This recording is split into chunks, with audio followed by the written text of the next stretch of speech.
Olá, negociadores, bom dia, boa tarde, boa noite, eu espero que vocês estejam bem. Hoje eu tô com a minha querida amiga que vai aqui falar sobre direito eleitoral e sobre saúde. Olha, não esconda nada. Em ano de campanha, Diana, a gente precisa dos mínimos detalhes do direito eleitoral. Então ela tá aqui, gente, hoje ela vai dividir um pouquinho do saber dela com a gente, vai ser maravilhoso. E eu espero que vocês possam compartilhar para mais pessoas verem. Se apresente, por favor, e seja muito bem-vinda. Obrigada, Graça. Obrigada pelo convite. É sempre uma satisfação estar aqui com você. Eu já lhe admirava, já conheci seu trabalho. Fiquei muito feliz pelo convite. Estou aqui à sua disposição para responder o que você achar que deve me perguntar aí, para a gente dividir um pouquinho aí, de fato, dessa trajetória. Né? Eu estou já há muitos anos, tanto na parte de direito à saúde, na parte, principalmente, da defesa do direito dos pacientes, né, do consumidor, como também na parte do direito eleitoral, que eu acho que é onde eu tenho um destaquezinho aí maior nesses todos esses anos de profissão. Diana, me diga, primeiro, o que o direito te chamou? Por que ele te chamou? Quem te picou? Foi tu que escolheu o direito que te escolheu? Como é que foi essa história? O direito me escolheu. Quando eu era pequena, eu já sabia que eu queria fazer direito. Desde pequenininha, o que você quer quando você crescer? Eu quero estudar direito. Né? E eu sou apaixonada pelo direito. Meus pais não são da área. Né? Toda a minha trajetória mesmo que construí desde o começo. E me formei muito cedo, né? Eu entrei na faculdade com 17, me formei aos 22. Caramba!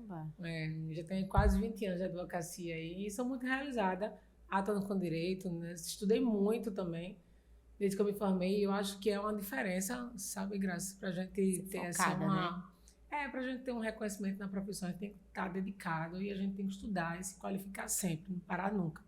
Então, eu fiz 2 pós-graduações, estou fazendo agora mestrado, né, escrevo artigos, tenho livros publicados e estou sempre em congresso, participando.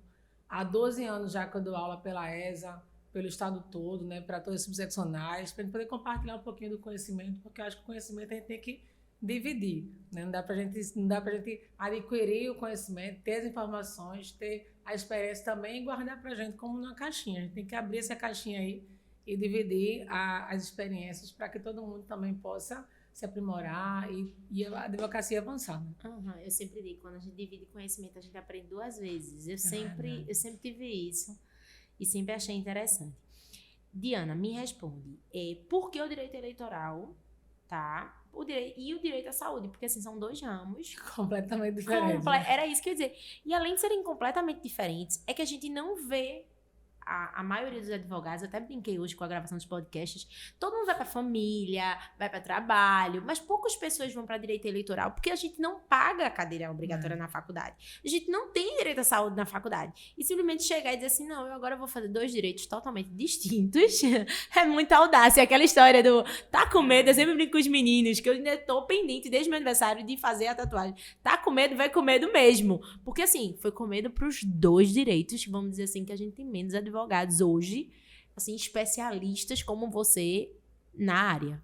É verdade. Eu sempre gostei de eleição, sempre gostei da política, porque eu acho que é o meio como as pessoas transformam a sociedade. Esse ano é ano de eleição municipal e uma eleição importantíssima, né? Porque a gente vai, cada cidadão, cada eleitor vai decidir aí qual é o caminho da sua cidade, do seu município, se acha que aquele governante vai ter um perfil que vai investir mais nas escolas, aquele que vai investir mais nas ruas, nos idosos, na infraestrutura, aquele que vai ter condição de trazer mais oportunidades para a cidade, enfim. Então, o direito eleitoral, as eleições, né, a política sempre me encantou por ser uma coisa que transformaria a sociedade. E aí, desde pequena, desde a época da escola, eu sempre fui representante de sala, me enfiava nas eleições, ganhava todas, viu? Eu era pra quem? E sempre fui, então, representante de sala. E quando eu me formei, então, eu decidi fazer uma pós-graduação em direito eleitoral. E na época da minha pós, em 2007, 2008, só tinha servidor. E eu lá no meio da advogada, enxerida aí, querendo aprender mais sobre direito eleitoral, que na época nem era uma área tão atrativa como é hoje.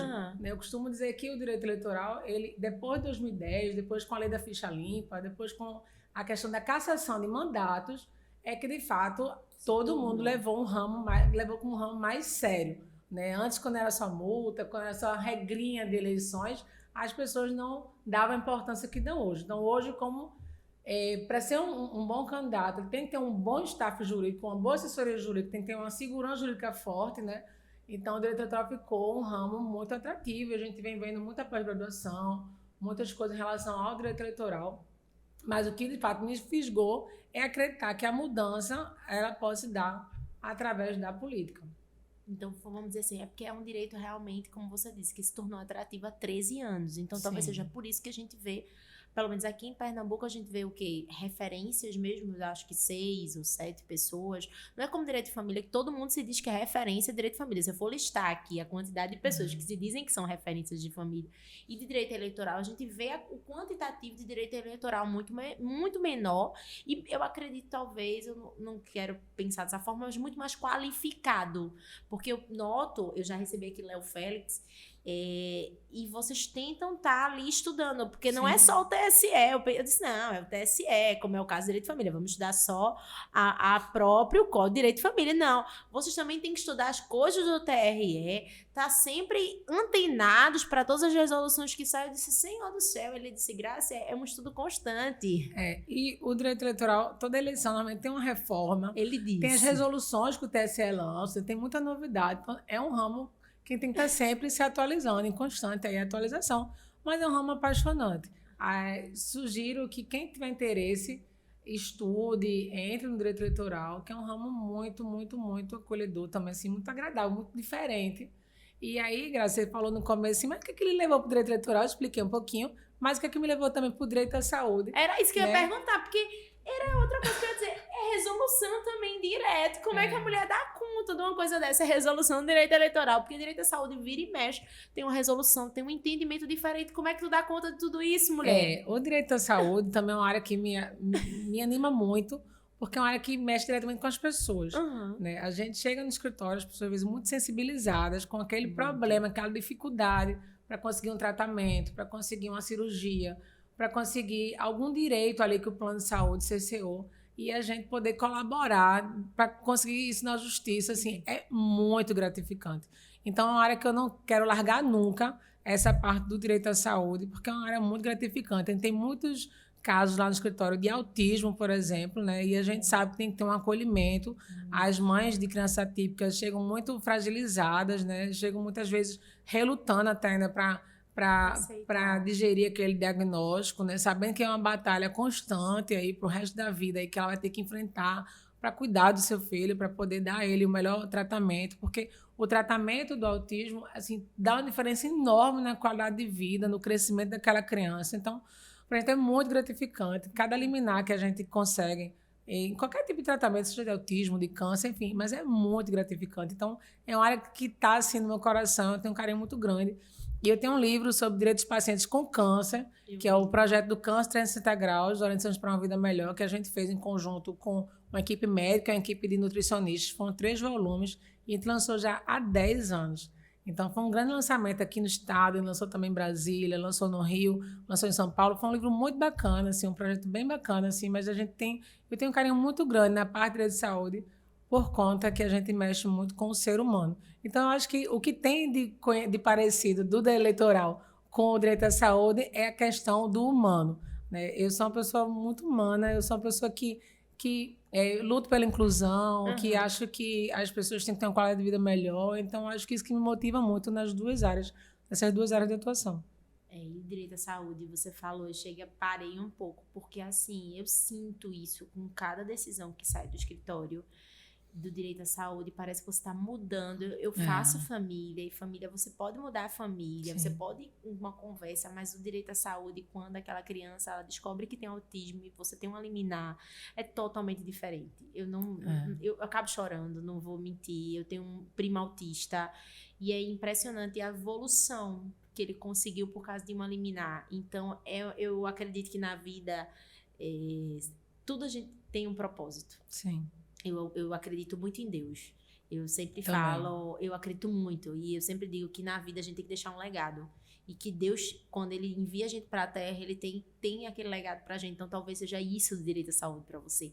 Isso que você deixa para a vida. Porque o que eu acho engraçado do direito eleitoral, que eu achei muito engraçado com o Léo, quando ele vê o Léo Félix em um dos episódios falando sobre direito eleitoral, ele, Graça, vira comadre. Ele te chama para ser padrinho do menino dele quando a eleição é de vereador. Coisas no interior é muito assim, as pessoas te abraçam de uma forma que não tem como. Eu disse, Léo, é dessa forma, ele, Graça, você não tem ideia. As pessoas realmente viram como se fosse família. 45 dias, mas você não fica com a pessoa 45 dias, porque a pessoa passa um ano inteiro, querendo ou não, em conversa com outras pessoas. Não é, a gente costuma dizer o que pode e o que não pode acontecer na pré-campanha, né? Então, assim, essa pré-campanha, ela vai acontecer, não tem como, e é o que ele disse, Graça, por mais que a gente não se entregue nada material, você entregar atenção a um povo que está sem atenção... É muito difícil. E aí você, como advogado, entregar essa atenção ao possível vereador, prefeito daquela cidade, ele se encanta. E aí é onde eu vejo essa questão de, como você disse, a humanidade que é necessário nas duas áreas. E aí eu te digo mais uma vez, e faço outra pergunta. Tu já estás há 11 anos nessa luta do direito eleitoral, em meio a uma campanha aqui no estado, né? A gente está agora nessa campanha municipal agora, tentando controlar tudo. Como é que tu tá dando conta de tudo isso? Tem que dar, né, Graça? Tem que dar conta do escritório, tem que dar conta das campanhas eleitorais, que esse ano a gente vai cuidar de várias, aí a gente faz muitas campanhas ao mesmo tempo, né? E também da família, né? Que a gente não pode desmerecer, né? Eu tenho um filho pequeno de 5 anos, que é o meu amor, Lorenzo. E depois também que eu fui mãe, eu sempre fui muito humana, sabe? Manteiga derretida também. Mas depois que eu fui mãe, fiquei muito mais sensível aí para tudo, né? E nessa questão de saúde, mas nessa questão também do eleitoral. E eu gosto muito do interior. Apesar de ter nascido na capital, me criado em Olinda, né? E Olinda, de certa forma, tem ainda um jeitinho mais, assim, que aproxima mais do interior, né? Uma coisinha mais de rua, né? De brincar, de andar de bicicleta. Coisa, dá pra gente brincar ainda. Sobre... Recife não. Recife a gente não pode fazer nada disso. Em Olinda a gente não consegue brincar de bicicleta, correr na rua. Tem aquele jeitinho, aquele gosto mais de interior. Mas meu coração é Pernambuco, então... Eu me criei em Olinda, hoje moro em Recife, mas decidi trabalhar no interior. Então, trabalho no interior há muitos anos. Sou advogada também de vários municípios, porque além do direito eleitoral, além do direito de saúde, ainda faço outro ramo, que é o direito administrativo municipal. Então, no meu escritório, a gente também dá assessoria jurídica para várias prefeituras aqui do estado. E, para mim, eu fico muito grata, porque, como eu falei no começo, que o direito eleitoral, você está ali inserido num contexto de mudança social, porque a mudança acontece através dessa transformação das escolhas, né? Você escolher quem vão ser os seus dirigentes, né?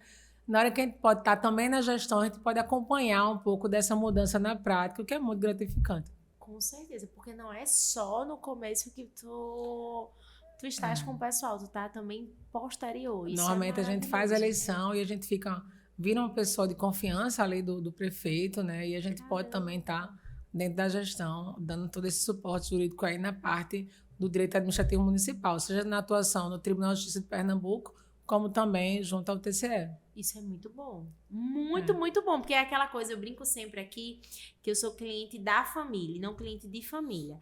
Aí você diz, Graça, como assim cliente da família? Porque o cliente, quando ele entra no escritório, eu fico tentando utilizar toda a experiência do cliente da Disney para ele não sair. Porque o que ele precisar, eu tenho um amigo para indicar. Sim. Ele não vai sair sem uma solução. Eu tenho vários amigos que eu vou indicar que são da minha confiança para resolver o problema dele. Então eu brinco que é aquele cliente da família que hoje a nossa sociedade vem enfrentando essa necessidade cada vez mais forte. Por quê? A gente tem visto advogados muito capacitados e advogados também que não são capacitados, descapacitados na realidade. Sim. Então, eu não quero colocar o meu cliente na mão de um deles. Então, por isso que eu tenho todo esse jogo. Agora, Diana, me tire uma dúvida. No meio de tudo isso que você faz, em tudo isso, porque até professora você acabou de dizer que você consegue. O que você deixa aí para quem está começando a advocacia? Como você começou? Como trilhar esse caminho para os dois âmbitos do direito, tá? E eu já te deixo outra pergunta. Você, de certa forma, pelo que eu conheço, também faz parte da OAB, você é presidente de uma comissão. Isso. E pelo que eu pude observar, a sua comissão é uma comissão que coordena todas as outras comissões, ou é impressão minha, ou pelo menos observa todas as outras? Se eu estou em equívoco, me corrija, por favor. Eu estou como presidente da Comissão de Relações Institucionais da OAB Pernambuco. Certo. E aí, essa comissão, ela tem, na verdade, um papel institucional que poderia, então, ter ali uma relação, né, com todas as demais comissões, Exato. porque a gente se identifica muito com a própria diretoria. Então, a gente tem que conversar muito com o presidente Fernando, com a vice-presidente Ingrid, para a gente se alinhar aí no que é que a gente pode colaborar nesse link da OAB com as instituições, né, com os demais tribunais, com os demais órgãos de poder. Enfim, é muito bacana. É difícil o negócio, eu fico né? muito lisonjeada. Essa é a terceira comissão que eu presido, né? Eu, enquanto mulher advogada, fico muito satisfeita aí por esses votos de confiança, né? Já participo ativamente da OAB já há mais de 12 anos. E eu né? ia perguntar, faz diferença? Super diferença. Eu olha, sempre digo, andar em banda é muito mais fácil que andar sozinho. É muito ruim andar só. Eu digo aos meninos sempre. Eu digo, gente, procure, por mais que exista, às vezes, algumas pessoas fazem, mas eu só pago anuidade. Gente, você não só paga, ali é sua casa. pois é. Vá pra OAB, vá pra ESA, tente conversar, crie amigos. Recentemente eu participei de alguns juramentos e eu sempre disse, olha, sejam bem-vindos à OAB e procurem a OAB, interajam com a OAB, participem da OAB. A gente tem muitas coisas, muitos serviços, a gente tem capacitações, tem cursos, pós-graduação, tem seminários, né? Tem vários serviços também, tem a própria vacina, que está uma campanha ativa agora, tem né? Cowork, que agora Tem que é a maravilha. cowork, Meu Deus, eu tem queria também tanto. a parte, até brinquedoteca. Eu levei Agora meu filho tem. lá, ele amou a brinquedoteca. Então, é um serviço muito bacana. Às vezes o pai realmente tem uma audiência, tem uma coisa de trabalho, deu um problema, não tem com quem deixar a criança, e aí? A OAB também pensou nisso e colocou aí esse espaço muito bacana. Né? Então, eu faço parte do sistema já há 12 anos, já fui eleita conselheira estadual mais de 3 vezes, já fui presidente da Comissão de Direito Municipal, presidente da Comissão de Direito Eleitoral, agora presidente da Comissão de Relações Institucionais. E eu fico muito feliz por essa minha trajetória, sabe, Grazi? Porque eu comecei do zero, e aí eu volto para a sua pergunta em relação à jovem advocacia. Não tinha pai, não tinha mãe da advocacia, né? Não tinha ninguém que dissesse assim, minha filha, venha por aqui, o caminho é esse. O caminho eu tive que descobrir, mas você me perguntou assim, o que é que você diria como dica para a jovem advocacia que está aí começando, se descobrindo os seus caminhos agora? Primeiro pensar em qual é a área que você tem mais aptidão, qual é a área que toca seu coração, que você se identifica, que você seria feliz trabalhando nela, né? Então, as minhas áreas eu delimitei, direito eleitoral, direito à saúde, direito administrativo municipal, que, apesar de parecer, no primeiro momento, que não tem nada a ver, mas tem tudo a ver com a questão do ser humano, da sociedade, e a gente buscar aí mais justiça. Então, o primeiro ponto é você ter a identidade com alguma área. Seja direito desportivo, direito... Enfim, às vezes um direito diferente é o que às vezes vale a pena. Você ser, às vezes, o pioneiro em alguma coisa, você ali se destacar. Então, a primeira coisa é você ver qual é o direito que você se identifica. Para mim, a segunda grande dica assim, de ouro é você investir profissionalmente naquilo, de se capacitar, é nunca parar de estudar. Você tem que estar realmente preparado tecnicamente, né? E a terceira dica que corrobora com tudo isso é o network. Então, você tem que buscar sempre estar inserido nos espaços para poder sempre conhecer mais pessoas que vão estender a mão, que vão lhe abrir as portas, né? Ao longo da minha vida, eu tive várias pessoas importantes que me deram a mão, que me deram a oportunidade, que confiaram no meu trabalho. A gente sabe que a área que eu escolhi para o direito eleitoral é uma área muito política, é uma área que normalmente quem tem destaque são homens. Tanto é que se você for pensar assim, nos grandes nomes do direito eleitoral hoje aqui no Estado, você vai pensar logo em alguns nomes masculinos, né? E o fato de eu figurar entre um nome que hoje é tido como referência no direito eleitoral no Estado me deixa extremamente feliz, né? Porque eu entendo que o caminho que eu decidi trilhar, eu trilhei com muita responsabilidade. Meu compromisso profissional de ser uma pessoa qualificada, comprometida, séria, de pegar na mão do cliente, de ir até o final, de estar com ele no bom e no ruim, é o que, de fato, me consolidou aí na minha trajetória. Então, o terceiro ponto é esse. Então, é você escolher a área que você tem uma afinidade, é você sempre estar qualificado e você ter aí um bom network e você procurar estar inserido. A OAB é um caminho, os eventos são outro caminho importante, os congressos e tal, e você também ter uma dedicação correta com o cliente do começo ao final. E eu lhe pergunto, que agora você me deixou até sem fala, você respondeu a pergunta que eu ia lhe fazer. Diana, para você, como é que você se sente sendo uma referência em direito eleitoral e sendo mulher? Porque, assim, é difícil. É difícil, porque você é mulher. E você chega para revolucionar. A gente tem que entender, é difícil dar esse travar na garganta, porque gerou emoção, eu sei. Mas é porque é uma referência, é mulher, e mostrar autoridade sendo mulher é difícil. E como é que você conseguiu isso em 10 anos? Bom, um pouquinho mais de 10, né? Já não estou tão novinha assim, não.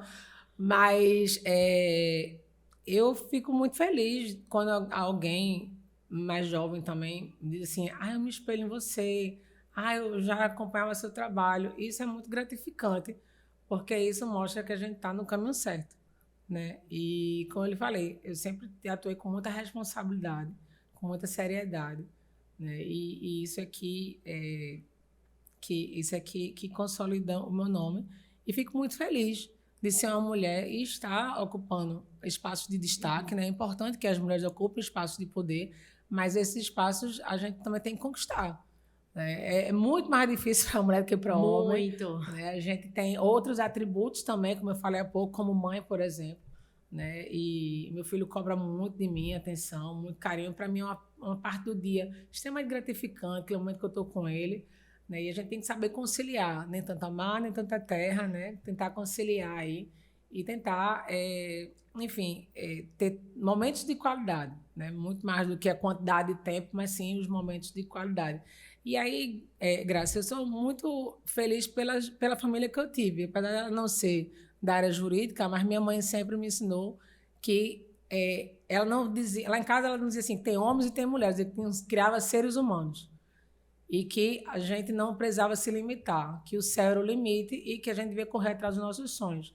Então, talvez por ter sido criada dessa forma, né, onde eu não era assim, você é mulher, você não pode. Ela dizia, não, você é um ser humano e você pode.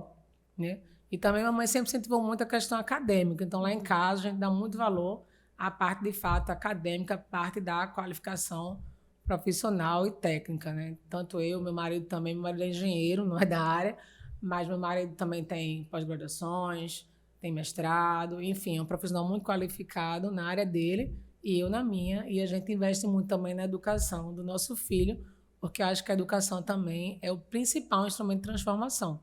Então, mesmo que você, às vezes, nasceu numa família não tão abastada, você não teve tantas oportunidades, mas se você focar na educação, você com certeza vai colher os frutos lá na frente. É o que eu digo, se a gente planta hoje, eu falo sempre para todo mundo que eu converso, jovem advogado, pessoas mais velhas, eu digo que tudo na vida é plantio. O problema é exatamente que hoje as pessoas estão ficando cada vez mais imediatistas. Mas primeiro a gente planta para depois a gente colher. Se hoje você, querendo ou não, é uma referência no direito eleitoral e a gente sabe que por ser mulher, isso a gente está falando aqui e muitas vezes as pessoas, porque você é feminista, não é feminista, eu acho que não tem nada a ver com a questão, eu acho que é uma questão muito maior e a gente sabe disso, principalmente no mundo jurídico, que é um mundo que a gente sabe que é um mundo relativamente machista. O direito ele foi criado dessa forma, a gente foi criada, ainda que eu tenha uma cadeira específica na graduação que for sobre mediação, eu ainda paguei muito processo, eu migrei essa parte de processo, então tudo era litigar e etc. E existia o machismo como existe ainda. E ver você, uma referência no direito eleitoral, trazendo para cá, falando em um ano de campanha municipal, dizendo que qualquer mulher e jovem advogada tem capacidade, sim, de aproveitar esse restinho de ano e fazer diferente, porque agora a gente está no momento que eu brinco sempre, que é o momento das consultas, né? As consultas jurídicas são o que vocês ganham dinheiro. Daqui a pouco vocês vão estar ganhando dinheiro aí na propriamente campanha, em todas as impugnações. Então, com tudo que você falou hoje no podcast, dá o caminho a eles para que eles procurem livros, procurem a própria ESA para estudar, procurem a própria comissão para entender, porque ainda dá tempo, é o que eu digo sempre dá tempo. Graça, mas será que dá tempo nessa campanha? O que der tempo nessa campanha deu, o que não der tem uma próxima campanha. Então vamos estudar de hoje, não vamos deixar para semana que vem. Com certeza. Eu sempre digo isso, que se for para deixar para semana que vem eu desisto. Ninguém começa do topo. A gente tem que crescer um degrau de cada vez. Exatamente. Minha primeira eleição foi em 2008. 2008, eu praticamente estava fazendo um estágio, né? Me deram a coordenação de uma campanha na Metropolitana, assim, vamos lá, tem que aceitar os desafios e encarar de frente, tá, Grazi? Tá com medo, Então, vai com medo mesmo. vamos com Não medo esquece mesmo, mais é isso. dessa frase. E aí eu fiz campanha em 2008, 2010 tive a oportunidade de coordenar a campanha do governador, assim, tá junto na coordenação do governador, 2012, 2014, 2016, 2018, 2020, 2022, agora 2024. Então, assim, ninguém começa do topo, você tem que começar um degrau de cada vez, ninguém começa sabendo de tudo, tem que ser um passo de cada vez. Recentemente eu estive no Sertão, em Afogados da Engazeira, no encontro para as mulheres advogadas, e eu tive a oportunidade de falar, e lá no dia eu fui falar sobre, na verdade, empreendedorismo da mulher advogada, né? Eu tenho um escritório, e aí eu fui lá dar um pouquinho desse olhar aí da empreendedora, Diana, né? Não da Diana especialista em direito eleitoral. Mas lá para as tantas, no evento, uma advogada fez um registro que me emocionou, e até eu chorei, assim, coisa que eu tento não me sensibilizar, mas aí eu não me controlei, porque ela fez um registro muito bacana, quando ela falou que eu apliquei a sororidade na prática. Ela foi convidada para fazer uma campanha, participar de uma coordenação de um município importante para ela, da região dela, e ela buscou referência no mercado, viu meu nome, me ligou, entrou em contato comigo, e ela fez um relato dizendo que eu fui extremamente cordial com ela, me coloquei à disposição dela, ajudei ela, tá? Então, que, assim, para ela me tinha, assim, como uma pessoa que estendeu a mão na hora que ela precisava. E isso, para mim, é muito legal, sabe? Porque, assim, ao longo da vida, você vai poder ajudar muitas pessoas. Então, um dia você pode ser ajudada e no outro você pode ajudar. Isso é que faz a diferença na vida de cada um, né, Grazi? Exatamente. Muito obrigada por você ter vindo Eu hoje, que agradeço. verdade, Foi uma viu? grande... Gente, muito obrigada. A gente encerra mais um podcast. Acompanha a gente e eu conto com você mais pra frente pra gente falar sobre empreendedorismo, viu? Tá certo, será um prazer. Um beijo enorme, pessoal. Até a próxima. Tchau, tchau.